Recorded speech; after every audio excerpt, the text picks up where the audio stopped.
Assalamualaikum warahmatullahi wabarakatuh. Sobat RH sekalian, jumpa lagi kita di channel yang keren ini. Keren cadas.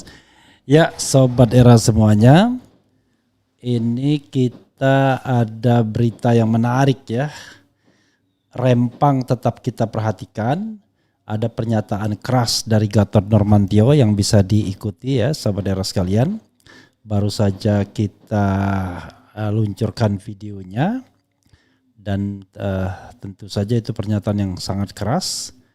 Tapi yang kita ingin bahas adalah berita baik tentang Anies Imin, Anies Mohaimin, Anies Caimin yang mengatakan ya bahwa ada satu survei yang menyatakan bahwa elektabilitas Anies di Jatim naik.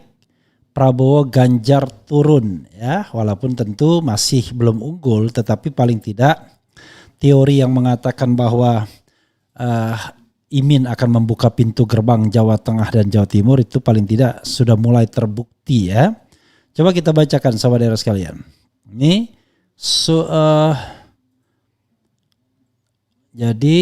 survei PRC elektabilitas Anies di Jatim naik, Prabowo Ganjar turun ya.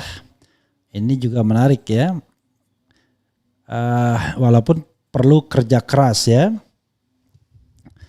Survei opini publik oleh Politika Research and Consulting PRC memperlihatkan lonjakan suara di Jawa Timur mencapai 18% bagi bakal calon presiden Anies Baswedan setelah berpasangan dengan bakal calon Mohaimin Iskandar.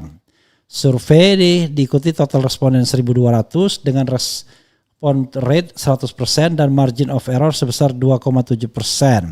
Survei dirilis pada Minggu di Jakarta. Pengamat komunikasi dari Universitas Multimedia Nusantara UMN Serpong Ambang Priyongko mengaku tak heran melihat hasil survei Politika Research and Consulting yang dilakukan usai Anies menggandeng Gus Imin panggilan Mohaimin. Kunci di Jawa Timur kan memang lewat Nahdien atau Nahdlatul Ulama. Dalam konteks ini peran Gus Mohaimin memang pas karena Gus Imin sebagai pendiri NU Kiai Haji Bisri Samsuri dan Partai Kebangkitan Bangsa memang diakui atau tidak merupakan representasi politiknya kalangan Nahdien, khususnya di Jawa Timur, kata Ambang. Menurut Ambang, PKB menjadi perwakilan suara Nahdien sehingga memperbesar potensi Anies dan Mohaimin meraup suara dari Nahdien. Adapun kenaikan elektabilitas Anies berkebalikan dengan raihan Prabowo Subianto dan Ganjar Pranowo yang turun di Jatim menyusul deklarasi Anies dan Gus Imin beberapa waktu lalu.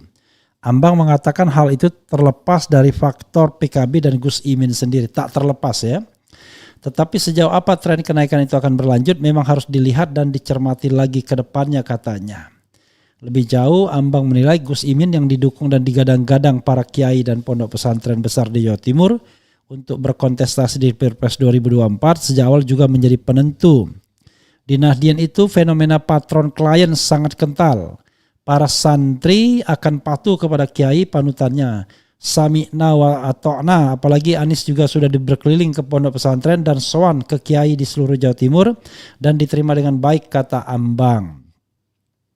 Survei PRC itu menunjukkan elektabilitas Anies meningkat signifikan di September menjadi 18,3% dibandingkan posisi per April 2023 14%. Sementara elektabilitas Prabowo Subianto merosot drastis dari 40,5% menjadi 32,8%. Penurunan yang sama terjadi pada Ganjar Pranowo dari 40,8% menjadi 40,4% September 2023. Adapun responden yang menjawab tidak tahu atau tidak menjawab naik dari 4,8% menjadi 9%. Mudah-mudahan buat Anies juga ya. Hal senada terjadi pada perbandingan tren popularitas 3 nama capres antara April 2023 dibandingkan September 2023. Prabowo turun dari 94,8% ke 93,6%. Ganjar melandai dari 78,7% ke 77,3% dan Anies naik dari 80,4% menjadi 82%. Jadi popularitas Anies naik, lumayan ya.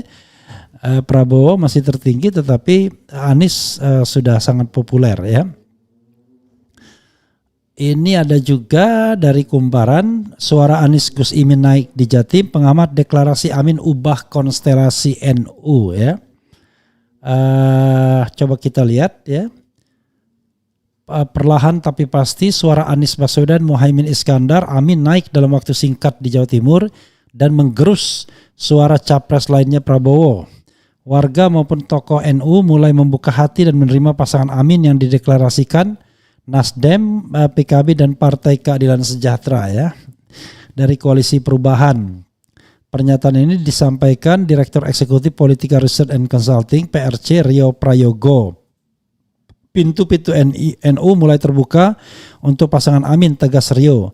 Bahkan bila konsolidasi basis NU dan PKB di Jawa Timur terus berlangsung, ujarnya, suara Amin akan naik dan suara Prabowo akan turun. Jika konsolidasi basis NU dan PKB di Jatim terus berlangsung, kita percaya suara Anies Muhaimin akan naik dan suara Prabowo akan turun, katanya. Survei juga menemukan data mengejutkan tentang porak-porandanya peta koalisi setelah duet Anies Amin ini dideklarasikan. Deklarasi Anies Muhaimin mengejutkan dan memporak-porandakan peta koalisi, kata Rio. Bahkan ujarnya deklarasi ini berdampak pada kenaikan suara pemilih Anies dalam 2 minggu terakhir di Jatim. Deklarasi ini ternyata berefek kepada kenaikan suara Anies Baswedan dalam seminggu terakhir khususnya di Jawa Timur, ujarnya. Temuan lainnya menunjukkan mulai ada pergeseran suara PKB ke Anies setelah berpasangan dengan Gus Imin. Suara PKB juga terlihat sudah mulai bergeser ke capres Anies Baswedan setelah berpasangan dengan Gus Imin, tandasnya. Oke.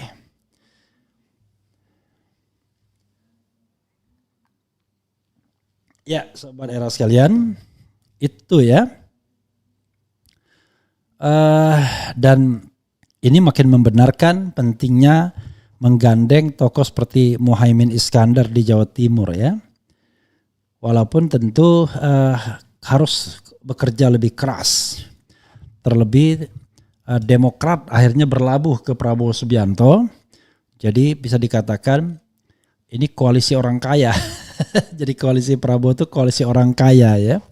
Koalisi orang kaya, koalisi partai-partai kaya. Bayangkan di situ ada Golkar, di situ ada Demokrat ya, di situ ada tentu saja Gerindra ya, belum lagi kekayaan pribadi tokoh-tokoh yang bergabung ya, terutama capresnya Prabowo Subianto. Yang paling penting adalah pemilunya jurdil, jujur dan adil, itu yang paling penting.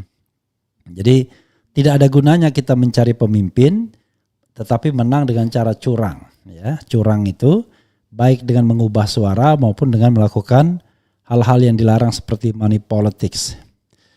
Sobat semuanya, ya mudah-mudahan tren ini terus ya meningkat karena sepertinya Ganjar itu akan dipasangkan dengan Mahfud MD dan kemudian Prabowo melirik Erick Thohir atau melirik tokoh Nahdien lainnya, kita tidak tahu ya, atau mungkin melirik Khofifah Indar Parawansa atau melirik putra Pak Jokowi Gibran Rakebuming. Kita lihat saja nanti perkembangan selanjutnya. Yang paling penting adalah sekali lagi pemilunya jujur dan adil, karena itulah yang dibutuhkan dalam demokrasi di Indonesia. Oke, itu saja. Wassalamualaikum warahmatullahi wabarakatuh. Ciao.